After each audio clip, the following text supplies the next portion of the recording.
सत्सङ्गत्वे निस्सङ्गत्वं निस्सङ्गत्वे निर्मोहत्वं निर्मोहत्वे निश्चलतत्वं निश्चलतत्वे जीवन्मुक्तिः पुनरपि जननं पुनरपि मरणं पुनरपि जननी जठरे शयनम् इह संसारे बहुदुस्तारे कृपया पारे पाहि मुरारे। सदाशिवसमारम्भां शङ्कराचार्यमध्यमाम् अस्मदाचार्यपर्यन्तां वन्दे गुरुपरम्पराम्। स्मृतिपुराणानाम् आलयं करुणालयं नमामि भगवत्पादं शङ्करं लोकशङ्करं। नारायणदण्डमव्यक्तसम्भवम् अण्डस्याञ्चस्ति मे लोका सप्तद्वीपा च मेदिनी।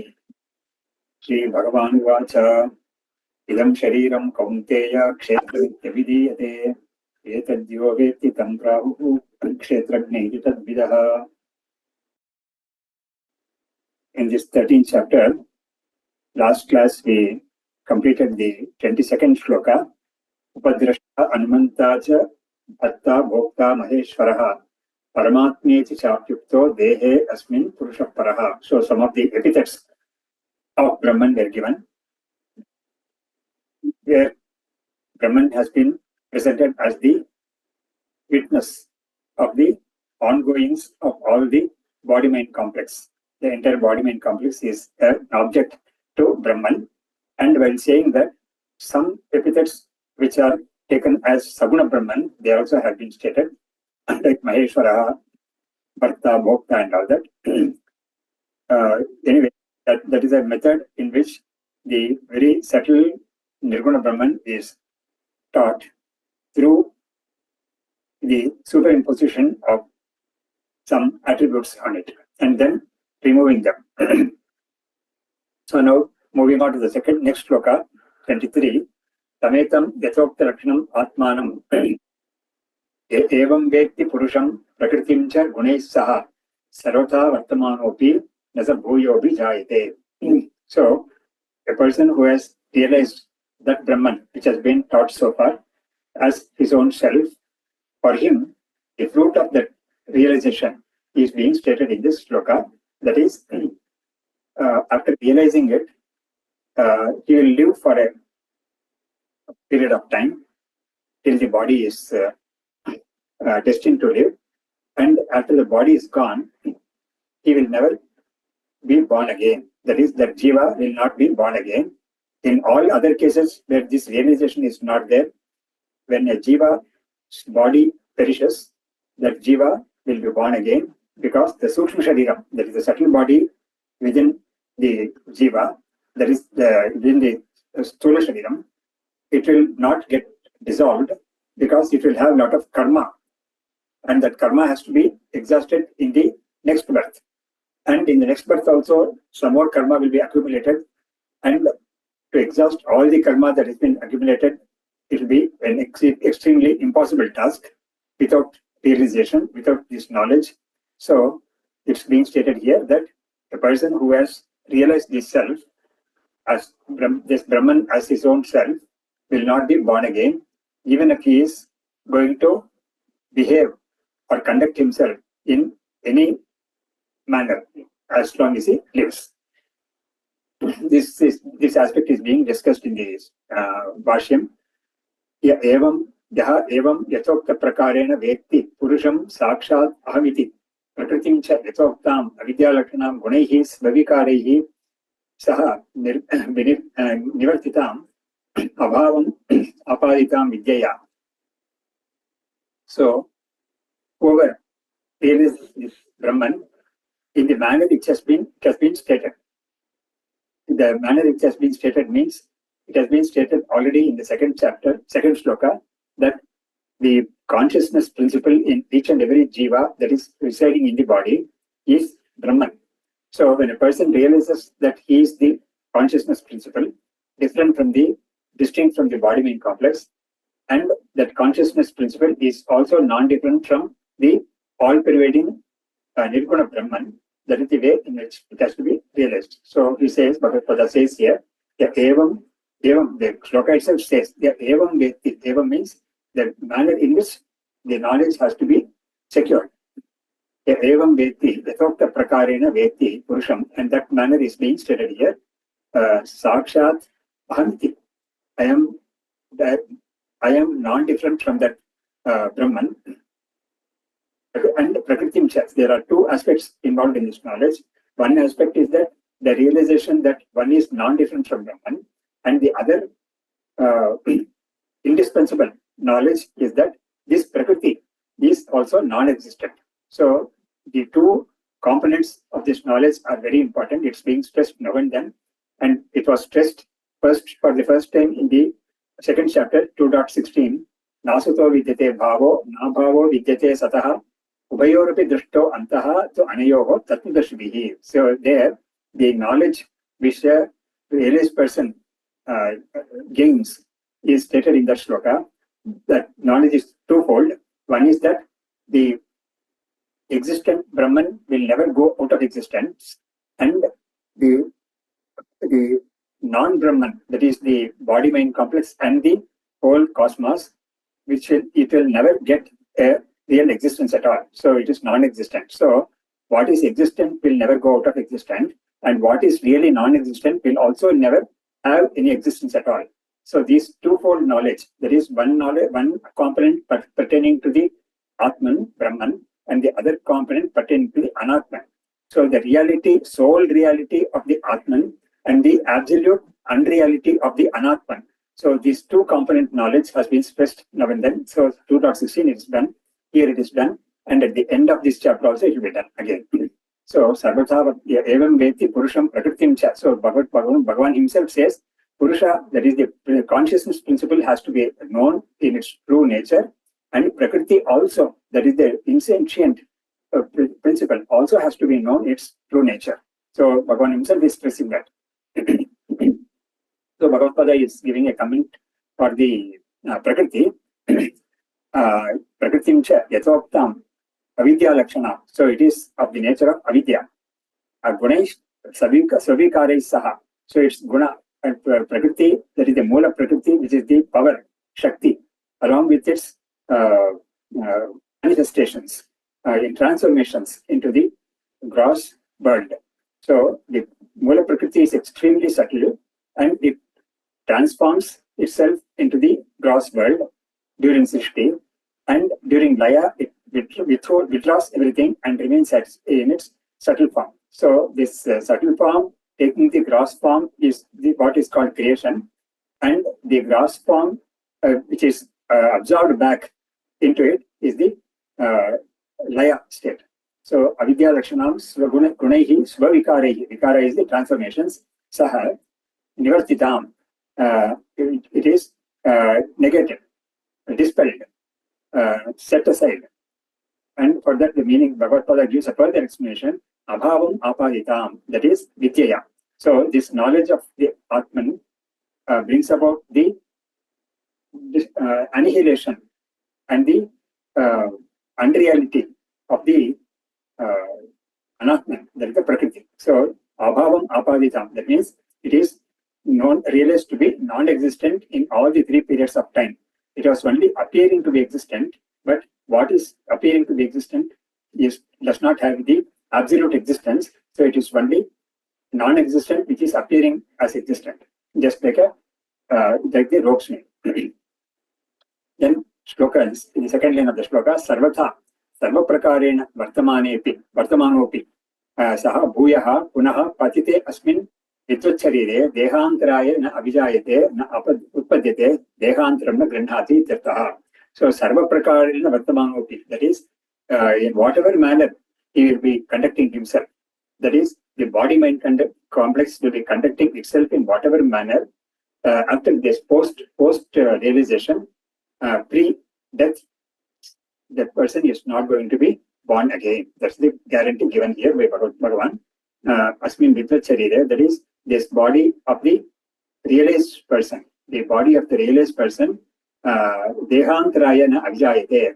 It will not patite asmin vidyacharire. When this body of this realized person attains death, patita means actually falling. Falling, the fall of the body means death of the body.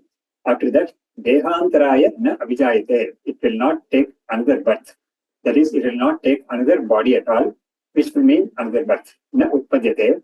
Dehantaram na grindhati tattaha. So it will not seek another body at all. That is, this jiva. Jiva means predominantly the Sukshma Shariram, and that Sukshma Shariram is the one which will acquire the Stula Shariram, because karma is contained in the Sukshma Shariram, and that Sukshma Shariram will also be dissolved, according to the Shastra, into its elemental elements, in its causal elements, Panchabhutas, and which is, of course, can't be observed by anybody. It has to be taken on the strength of the teaching of the Shastra. It is Atindriya. So the dissolution of the Sukshma Shariram into its causal elements is something the Shastra teaches us. It can never be verified by anybody. So dehantaram nagrindhati tirtaha. So when the Sukshma Shariram is no longer there at all, there is no way that jiva will take another body. Abhishabdati kimu vaktavyam svavrittastho na jayate iti abhipraya. So the shloka says, Sarvata Vartamanopi, Sarvata, in whatever manner he may be conducting, that api, that word api, even if he is going to conduct himself in any manner, that manner will be something like, even in prohibited ways, if that body mind complex is going to conduct itself, even then there is no way the jiva will acquire another birth. So when that has been stated, what is to be, is there any need to say about a Jivan Mukta who is conducting himself in a most noble and shastraic way? So that is the power of the api, word api here in the shloka. Now Bhagavad Pada starts the vichara on the karma, on the how the karma can get annihilated, how the accumulated karma of so many births can get annihilated, resulting in the jiva not getting, or the jivan mukta not getting another body in future. So that is being discussed. So the question is now raised, Nano, yadyapi jnanotpatyanantaram punarjanma bhava utaha, tathapi prap jnanotpattehe kritanam karmanam uttarakala bhavinam cha yani cha atikranta aneka janma kritani tesham cha palam adatva Nashaha na yuktaha iti Sihu Trini Janmani Krita Vipranasho hi na yuktaha iti Yatha Pare Pravartanam Arabdha Janmanam Karmanam. So the question arises taking into consideration three categories of karma. So the questioner says, Yadyapi Jnanotpatyanantaram Punarjanma Bhavaha Uktaha, even though it has been stated in the shloka that after jnanam there is not going to be any further birth. Still, there is a problem, he says. Tathapi prag janmotpattehe kritanam karmanam uttarakala bhavinam cha. See, he categorizes the karmas into three types. The first one is prag jnanotpattehe kritanam karmanam. One is the karma which has been by this person before the dawn of knowledge. So that is one category. Then Uttarakala Bhavinam cha. Then the karma that the jnani will be performing after the dawn of knowledge till the end of the life. Then that's the second category. Yani cha atikranta aneka janma kritani. So the third category is all the karmas that have been accumulated in all the previous births. So in this birth, there are two categories of this for this jnani. One is the karmas performed by him before the dawn of knowledge, and the karmas performed by him after the dawn of knowledge, and the third category is all the karmas of the accumulated during the earlier births. That is the birth before this birth, up to the birth before this birth of this body.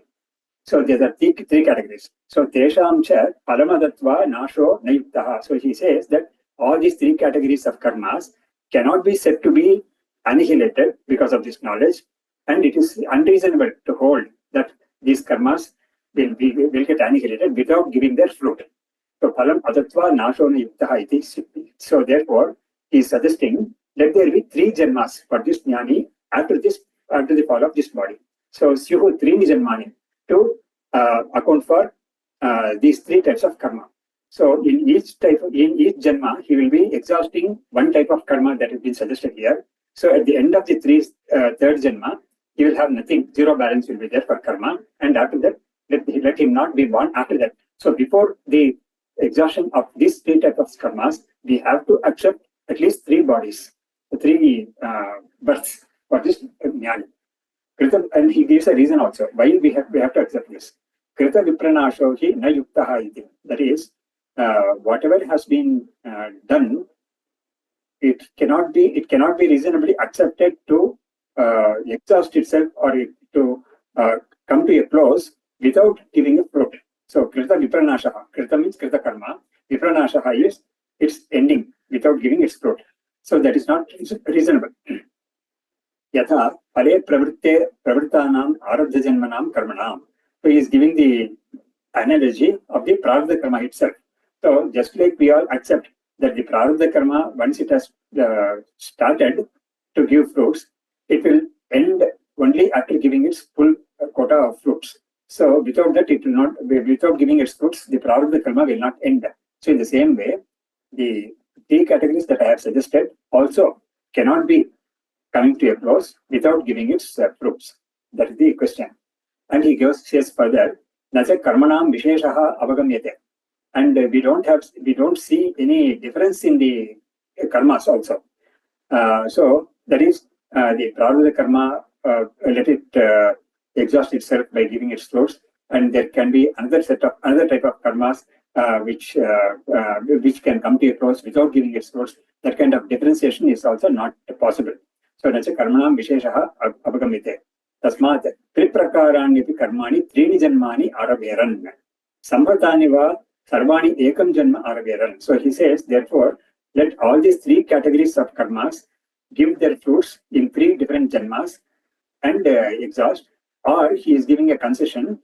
Okay, if not 3 janmas, let us say that all the 3 categories put together, let give 1 janma. That is, after this fall of the body of this jnani, this body of the jnani, let there be at least 1 janma which will experience the fruits of all the 3 types of karma. So samhatani is combined together. Sarvani ekam janma araveran. So this is the way he says. Anyatha, he says, why we have to accept this? He gives a reason. Anyatha krita virasho vinashe sati sarvatra anashvasa prasangaha. If we say that the karmas will exhaust without giving their fruits, then the faith in the Shastra will be lost. Because if the Shastra says that you do this karma, you will get this fruit. And if there is possibility of the karma without giving its fruit is a person has performed karma, and without the karma giving its fruit, it exhausts. Why should the person have performed this karma at all? So that question will be there. So the Shastra asks him to do some karma, like for example, do this Agnihotra now, so that you will get the Swargapala in the next birth. But if the Swargapala is not going to come at all, and the karma is going to exhaust itself without giving the fruit, why should anybody have any faith in the Shastra at all? That is the idea. Sarvatra anashvasa prasanga. Shastra anarthakyam cha syat. And then the Shastra also will be deemed to be useless or without any purpose at all. Ityataha idam ayukta muktam nasa bhuyo vijayate iti. So therefore, what Bhagavan has stated here, that he will not be born again, that the realized person will not be born again, is totally unacceptable. So we have to reject that. For that, the Siddhanti replies, "Na." He first says it's not what you say is not correct, and he gives a set of scriptural passages, because the question is based on scripture. So the scriptural passages have to be given to show that the contention of the questioner is not tenable. Shriyante chasya karmani. This is the Mundakopanishad mantra. Vidyate hridya grantihi chidyante sarva samshayaha kshiyante chasya karmani tasmin drishte paravare. That is the mantra there, which says that when the person gets the direct realization of the Atman, he realizes himself as that Brahman. what happens is, Vidyate Hridaya Granthi, that is the connection between the Atma and Anatma, the erroneous connection between the Atma and Anatma, that is taking the Anatma as the Atma, that will be snapped, that knot will be snapped. Then Kshiyante Chasya Karmani, that is his karmas, all the karmas will get exhausted, and his doubts also will get exhausted, will get annulled. And so when this happens, then the direct realization happens. So one aspect of that is Kshiyante Chasya Karmani, that is his karmas will come to an end, or it will be exhausted. Kshaya means it will simply get destroyed. Then another Shruti passage is Brahma Veda Brahmaiva Bhavati. A person who has realized Brahman is himself Brahman. So how can Brahman be said to be having any births at all? So that is also not possible. And then Tasya Tavadev Chiram. This is a passage from the Chandogya Upanishad, the sixth chapter of this Chandogya Upanishad, where the Shvetaketu Jalaka Tatvamasi occurs. So there the statement means that the delay is only till the body falls. After that, the realized person will become Brahman itself, that is Videha Mukti. So Jivan Mukti is accepted, and this Jivan Mukti is definitely essentially it is exhaustion of the Prarabdha Karma. So Prarabdha Karma is there. That's for that only this passage is cited by Shankara. Ishika Tulavate Sarvani Karmani Praduyante. So this is from the Chandogya, 5th chapter. There it says that all the karmas of this jnani will get burned, literally burned, Praduyante, just like a heap of cotton. But here, instead of cotton, what is stated is Ishika Tulavate. Ishika is a kind of plant, and there is a pith of that plant which is akin to the silk cotton. So it's extremely subtle and light and combustible, no doubt. So when it is exposed to fire, it will be burnt in no time at all. So Ishika Tulavate Sarvani Karmani Praduyante. So in the same way, when the Jiva's mind, Antakaranam, is exposed to this Atma Jnanam, Akhandakara Vritti, then that moment itself, all the karmas will come to an end. That is the literal meaning of this shloka, this passage. Ityadi Shruti Shatebhyaha. There are hundreds of Shrutis like this. Bhagavad Gita says, Uktaha Vidushaha Sarvakarma. So these jnanis burning off of all the karmas is declared by all these Shruti passages. Vihapi so Uktaha. So now he is coming to this Gita itself, where such statements are found. Yathaidamsi Samidhogni Basmusat Kurte. So that shloka, famous shloka from the 4th chapter is stated. So there also, just like the fuel is burnt completely, the same way this jnanam will burn down the karmas completely. Ityadina sarva karmadaha. All the karmas will be burned by from this passage of the Gita also we can come to know. Vakshaticha. So in further also such statements will be stated in the Gita itself. Then after giving the Shruti Pramanam and the Smriti Pramanam, he is giving Yukti Pramanam, Upapatyashcha, logic. He is giving reasoning also. Avidya Kama Klesha Bija Nimittani Hi Karmani Janmantara Ankuram Arabhante. That is the those karmas which can or which have the power to result in or give another birth to this jiva. The karmas are given an adjective here. Avidya Kama Klesha Bija Nimittani. That is those karmas which have sprung from the basic avidya, that is avidya of his own nature, that is ignorance pertaining to his own true nature, that is called avidya. As a result of that, there will be desire, that is he will instead of knowing himself to be the Purna Brahman, he will know himself to be, wrongly know himself to be a finite entity who is wanting something. So since he wants something, he wants to fulfill that, and he has desires. So avidya results in kama. Then kama, whatever karma he has to, kama will result in karma. That is, kama will force him to do karma, and that karma will be either dharma or adharma. And as a result of that, he will be experiencing births. And in the births, he will be undergoing klesha, that is difficulties or miseries. So avidya, kama, klesha, bija, nimittani. So these are the seeds for the karma. So if a karma has to happen, underlying that, this kind of seed is there. Avidya, kama, klesha, that bija is there. So that is the one which has caused this karma. Janmantar ankuram arvante. Such a karma will bring about a further birth to this jiva. Iha picha sahankaras abhisandhini karmani palarambakani itarani iti tatra tatra bhagavata uttam. So Bhagavad Pada is citing Bhagavan's words itself. So see, the difference here is very nicely, we can appreciate this difference. There is what we very popularly know as Shruti Pramanam, and of course Smriti Pramanam and Yukti Pramanam. And for Shruti Pramanam, he quoted all these passages. And for Yukti Pramanam also, after stating the Yukti, he is also citing again the Smriti Pramanam, which is totally based on Yukti itself. So that is why he's categorizing it as Yukti. But still, in the Shruti itself, we have so many passages which have Yukti as its as their primary message. Like for example, in the Chandogya itself, the three analogies are given: gold products, clay products, and iron products, to show that the material cause alone is real, and all the effects of that material cause are unreal. So to teach that, the Upanishad itself is giving this analogy, and whenever analogy is given, it is considered to be tarka.